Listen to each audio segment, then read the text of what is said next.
सम्मान समारोह किया, मंत्री जी भी आए, विधायिका जी भी आई है। क्या लग रहा है कि यहाँ पे पॉजिटिव अब आप लोग को खबर मिलेगी, खुशखबरी मिलेगी कि आप लोग की जो 11 सूत्री मांग है वो पूरी हो जाएगी? बिहार प्रदेश पंच सरपंच संघ के तत्वाधान में 2 अक्टूबर गांधी जयंती को भितहरवा चंपारण से न्याय या पंच परमेश्वरों का न्याय यात्रा निकला था, जो 38 जिलों का समापन पटना के गांधी मैदान गांधी मूर्ति के पास हुआ और आज उसका समापन सह निर्णायक महाबैठक है, सह सम्मान समारोह है। जिस जिला में हम गए वहाँ के जिला अध्यक्षों के द्वारा, वहाँ के पंच सरपंच उप सरपंचों के द्वारा, प्रखंड अध्यक्ष पदाधिकारियों के द्वारा जो न्याय यात्रियों का सम्मान हुआ, न्याय रथ का सम्मान हुआ, उसका आज समापन है और सम्मान समारोह है। आज हमारे बीच उपस्थित हैं माननीय मुख्य अतिथि बिहार सरकार पंचायती राज के माननीय पूर्व मंत्री डॉक्टर भीम सिंह जी एवं हमारे मुख्य सर्वश्रेष्ठ अतिथि के रूप में श्रीमती नीतू कुमारी जी, जो कि बिहार विधानसभा की माननीय सदस्या हैं और हमारे संरक्षिका भी हैं। हमारे पंच सरपंच संघ का जो 11 सूत्री मांग है, ग्राम कचहरी को सशक्त करें, हमें भी स्थानीय निकाय एमएलसी चुनाव में मतदाता बनाएं, विकासात्मक कार्यों की समीक्षा मिले एवं ग्राम कचहरी में जहां सचिव और न्याय मित्र नहीं है, ग्राम कचहरी प्रहरी की बहाली हो, अस्थायी नियोजन हो, हमें भी सभी तरह की सुविधा मिले, उसके लिए यह कार्यक्रम है। आज हम लोगों ने घोषणा कर रखा है, चूँकि राज्य सरकार को हमने अल्टीमेटम दे रखा है कि भैया मेरा मांग पूरा कर दीजिए। हम 1,23,984 बिहार के पंच सरपंच उप सरपंच तथा कर्मीगण, हम लोगों को आपसे कोई यारी झूरी का झगड़ा नहीं है। हम लोग नालंदा भी गए थे, मुख्यमंत्री माननीय श्री नीतीश कुमार जी के आवास पर भी हम लोग गए थे, हम लोग सभी जगह भ्रमण किए हैं।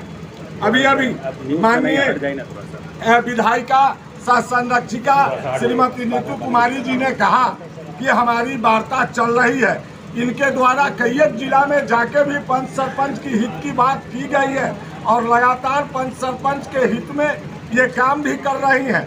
मैं इनका इस मंच के माध्यम से अभिनंदन स्वागत करता हूं और अपने अभिभावक गार्जियन पंचायती राज के पूर्व मंत्री और पंचायती राज जिनके अंग अंग में बसा है डॉक्टर भीम सिंह जी का भी आप लोगों के चैनल के माध्यम से अभिनंदन करता हूं।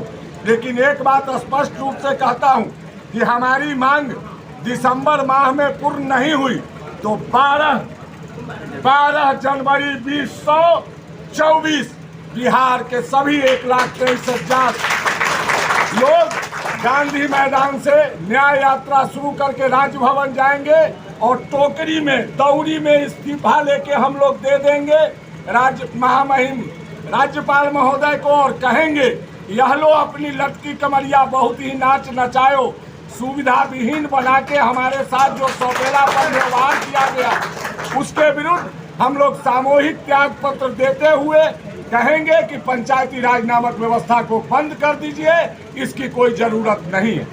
और हमारी पार्टी भारतीय जनता पार्टी ठीक है इनकी मांगों का समर्थन करते हैं। इनकी मांगे जायज हैं। इनका संघ कोई राजनीतिक पार्टी से जुड़ा हुआ संघ नहीं है, इसलिए मैं राजनीतिक वक्तव्य नहीं देना चाहता। लेकिन पंच सरपंच देश की शासन प्रणाली और राज्य की शासन प्रणाली में एक महत्वपूर्ण भूमिका अदा कर सकते हैं। यह भूमिका इन्हें नहीं दी जा रही है। यह खेदजनक है कि पंच सरपंच संघ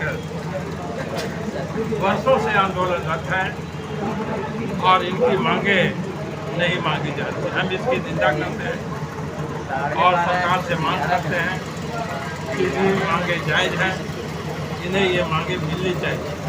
मैं तो यहाँ तक कहूँगा कि अगर पंच सरपंच संस्था को मजबूत किया जाए तो देश में न्यायिक मामले जो लंबित हैं करोड़ों की संख्या में, उन मामलों के निस्तारण में भी सुविधा होगी। इसलिए मैं तो भारत के प्रधानमंत्री जी से भी अनुरोध करना चाहूँगा कि भारत के संविधान में संशोधन किया जाए और जिस तरह से 73वें और 74वें संविधान संशोधन के द्वारा पंचायती राज व्यवस्था को एक संवैधानिक प्रावधान किया गया है, ग्राम कचहरी को भी न्याय पंचायत का नाम दे करके भारत के संविधान में शामिल किया जाए। हम इसका समर्थन ही नहीं करते, बल्कि मंत्री के रूप में हमने अनेकों काम किए थे। ये जो पगड़ी आप देख रहे हैं, यह पगड़ी हमको नहीं पहनाई जानी चाहिए थी, बल्कि हमने मंत्री के रूप में निर्णय लिया था कि चूँकि ये पगड़ी है तो पंच सरपंच जब कोर्ट में बैठेंगे अपने न्याय व्यवस्था न्याय देने के लिए, तो ये न्याय की पगड़ी, इसका नाम भी हमने दिया था न्याय की पगड़ी, और इस पर एक मोनोग्राम भी लगाया था। यह पगड़ी भी इन लोगों को नहीं दी जाएगी, मानदेय नहीं दिया जा रहा। जो स्थानीय निकाय के आधार पर एमएलसी का चुनाव होता है, उसमें इनको मतदान का भी अधिकार नहीं है। इनके कर्मचारी नहीं, चौकीदार इनके नियंत्रण में नहीं, इनका नोटिस शामिल करने के लिए कोई कर्मचारी नहीं। तो ये बहुत सारी कमियां हैं, इन कमियों को दूर किया जाना चाहिए, और नहीं तो ये क्षुब्ध है। ये 1.25 लाख के करीब ये प्रतिनिधि हैं, और हमारे 1.25 लाख निर्वाचित प्रतिनिधि यदि उपेक्षित हैं तो कैसी जनतंत्र प्रणाली? 1.25 लाख प्रतिनिधि।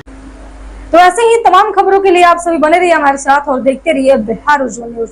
अब तक हमारे YouTube चैनल को सब्सक्राइब नहीं किया है तो जल्दी से सब्सक्राइब कर लीजिए। फेसबुक पेज को भी फॉलो कीजिए। वीडियो पसंद आए तो खूब लाइक कीजिए, शेयर कीजिए, कमेंट कीजिए। वीडियो देखने के लिए आप सभी का धन्यवाद।